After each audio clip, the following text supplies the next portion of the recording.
Konec tedna bo po vsej Sloveniji v znamenju martinovanj. Tudi v Šmartnemu v Goriških Brdih, kjer so po lanski hrupni dvodnevni zabavi ostali obnemogli gosti v cvetličnih koritih, razbite steklenice in jezni domačini. In kaj načrtujejo za letos? Mateja Polšak-Čuk. Preglasna glasba, obnemogli gostje v cvetličnih koritih, uriniranje vse povsod. Takšna je bila slika lanskega martinovanja v Šmartnem v Goriških Brdih, ki je ogorčene domačine združila v civilno iniciativo. Več kot pol leta so potekala usklajevanja z organizatorji, kakšna naj bo prireditev letos.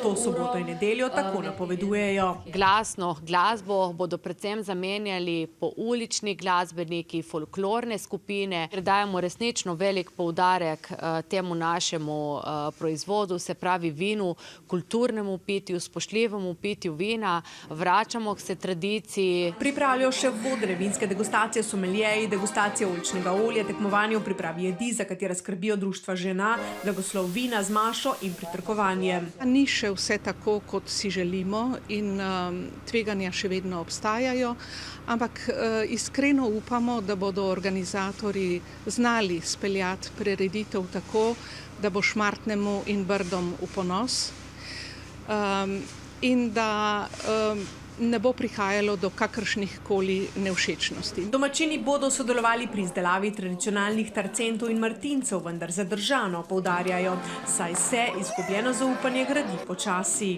Predstavniki civilne iniciative pravijo, da bo letošnje martinovanje testno in da popravnega izpita ne bo.